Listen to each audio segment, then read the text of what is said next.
Check for a carotid pulse. We're gonna put 2 fingers on the right or left side of the trachea, right on the mannequins here. When we check, we're gonna take our 2 fingers and then see if we can find a pulse. You cannot find a pulse on these mannequins, or you shouldn't. I hope not. You can call an exorcist if you do. But if you can feel it on yourself, it's likely that you can find it pretty well on somebody else as well. You can also check the radial pulses as well. Like I said, that's easy to feel on somebody who's up and awake and talking, like all of us are. But if somebody is unconscious already and having a medical issue, whether that person needs CPR or not, it's probably going to be difficult to find a radial pulse. All right. Breathing is easy to check. We don't need to actually touch them for this. Most of the time we can just look and listen.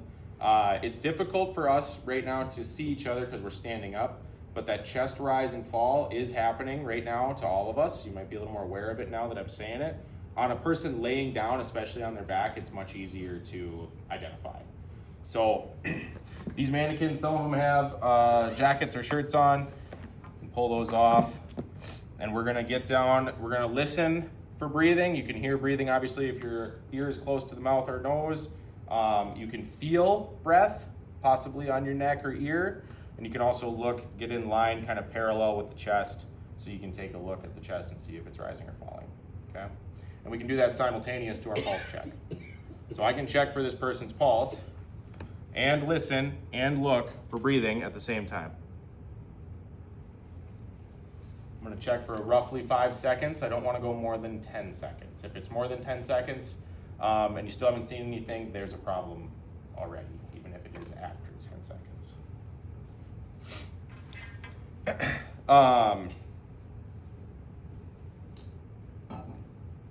Checking if somebody needs a pulse and breathing should be secondary, obviously, to seeing if they're even awake or conscious. Some people sleep really hard, and we do get calls frequently where somebody thinks somebody needs CPR, so they call 911. It turns out they just took their sleeping meds this morning and missed a couple hours of sleep the night before, and they're sleeping really hard, and they didn't check enough. They just, hey, you okay? They didn't wake up, so they resort to 911, which is no big deal. We would rather get started and come and not be needed than to have nobody call. But if somebody is unconscious and you do feel that they may need CPR, they may need medical intervention, give them a good shake. We want to make sure we can see if they're responsive even a little bit. Even if they open their eyes or just moan, that is a positive sign rather than no reaction at all.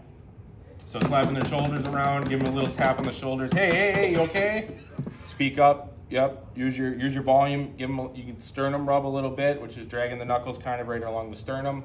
That'll wake people up a lot of the times if they are able to wake up. Any questions so far? Awesome. How long is training good for once you're certified? Like, I've done CPR training. So this is not an AHA certification course. Yep. But 2 years is typically the recertification process, depending on which class you take. It's probably more than likely 2 years. Yep. All right. No questions on the assessment piece. So check if they're awake. Hey, you okay? You okay? If there's no response for that, we're going to check for a pulse and breathing. 2 fingers on the carotid artery on the neck. And look, listen, feel for any type of chest rise or breathing activity. If there's none of that, there's no response to that, there's no pulse, and there's no breathing, this person needs CPR. And we know that because their heart is not beating if we can't feel their pulse. If they're not breathing, that'll lead to cardiac arrest. If it hasn't already, it will lead to it, which they will need CPR for. So. All right. Moving on from that, we're going to go into compressions, the motion of compressions, and then calling 911, getting us started, and finding an AED. Laura just let you guys know where your AEDs are located in this building specifically. If you're out and about, there are AEDs in almost every public facility, government facilities especially. Most of the time, apartment complexes. Target has them, any box store, Home Depot will have AEDs available. A lot of places have them. Churches, schools, all have AEDs. Yes? It Should you use an AED before you start CPR? Good question. No, for the simple fact that you don't carry an AED around with you. I would say if you had one on you all the time permanently, it wouldn't be, you know, it's a good idea to get that on as quick as possible, but it's not a good idea to delay compressions to go retrieve an AED. Compressions are what's going to circulate their blood and actually keep their brain and organs alive well. When would we ever use the AED here then? After the compressions have been started. Yeah, but if they don't recuperate, I mean, you're not gonna leave the patient. Oh, no, you wouldn't leave personally. It but would I be mean, another person. Yeah, there's a group, there's people around, right? I mean, if it was one person, and especially, I mean, a situation like that where we're coming to, we'll bring an AED as well. We're coming with AEDs, the police are coming with AEDs, the ambulance is gonna come with an AED. Everybody responding to the call has AEDs on them. But yeah, good question. Compressions are gonna be the most effective and key part of it. If you can get a hold of anybody else, I would be, if you're doing CPR in a building like this, you should probably scream for help. Somebody will hear you, right? The neighbors or something next door, and we let them know to get the AED. All right, where are the AEDs? First Floor by the elevators. Perfect. You guys are listening.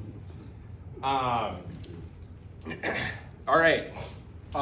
What we're doing when we're doing compressions, as you guys have taken CPR classes, compressions are very similar, I'm sure, to how it was whenever you took the course. If you took it last year or 20 years ago, compressions itself didn't change much. What we're doing is pushing on the sternum directly. It's going to be kind of in the middle of the rib cage. It's above, you see this line here on this mannequin? That's where your rib cage kind of converges in your sternum. It's going to be slightly above that, kind of in the nipple line here.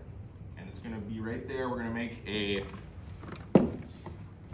flat palm.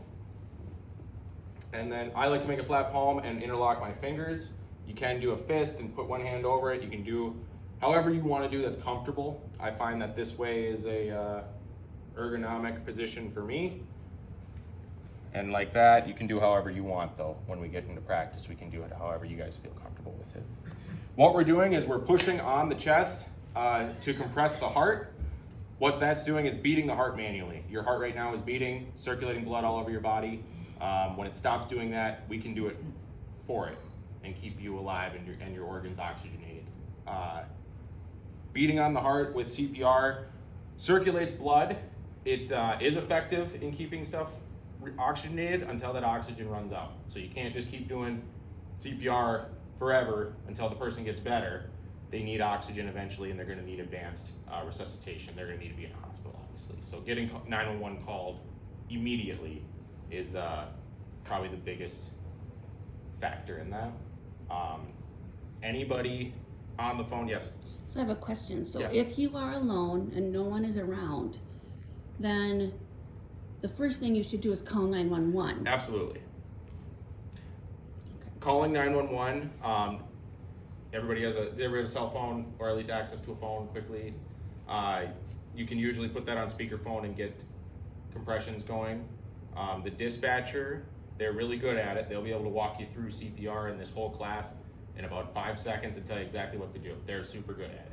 They'll let you know what to do if you need a refresher or reminder on pace or rate or depth or anything like that related to CPR. They can teach you pretty quick. That was a good question. Thank you very much. Where was I with compressions? We're beating the heart manually. It is a little traumatic on the chest. I'm sure everyone's heard of people like breaking ribs, right? That can happen. It's not extremely likely, but it can happen. What's likely happening is you're gonna feel a crunch, which was the cartilage in between the ribs cracking. I know I saw that face there. It's not a good feeling. Nobody likes doing it, but it can save someone's life and make a huge difference. It is traumatic on the person. You'll leave some bruising. They're gonna be sore if they, when they get better. It's gonna be sore. It's much better than the alternative, which is obviously death or prolonged unoxygenated brain injuries or something like that. So better than the alternative. If you are concerned about hurting somebody, in the sense of, do they need CPR? I know Laura said earlier she couldn't feel her carotid pulse. And what if you can't feel this, guys, just because you're not in the right spot, or your adrenaline's going, you're excited? Was that a pulse or not? I don't know. It's better to just start CPR and get compressions in rather than second guess yourself. If they don't need CPR and the person is just unconscious because they're sleeping really hard, and you end up pushing on the chest, it will not cause injury. It might hurt it'll hurt them a little bit, but they will not be permanently injured from this. It won't hurt their heartbeat. Correct. Yes, you're not going to cause more damage to them if they're already having a medical issue and they don't need CPR. It's better to start CPR and preemptively rather than wait because you're second guessing, is what I'm trying to get across here, right? Because it does, it's a stressful situation, obviously, if anyone's ever been in that position. Feeling a pulse that might be pretty faint while you're under stress can be pretty difficult.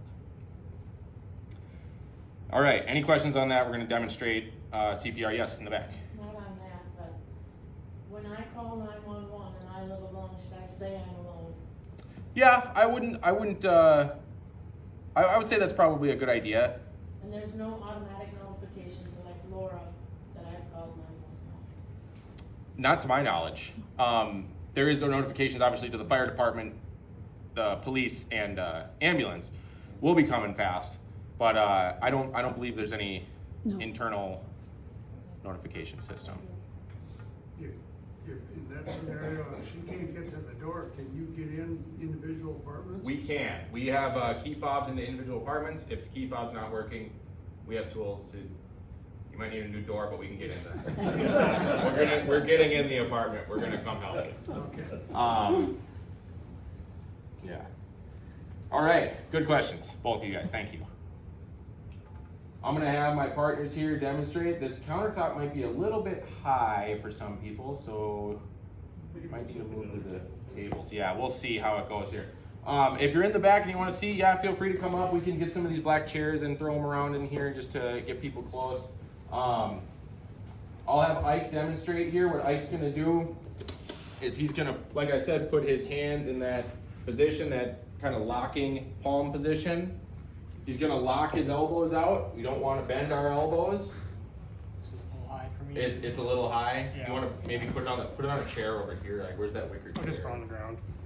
Okay. You want to go on the ground? Why don't you go in the middle then, over here, so everybody can see you.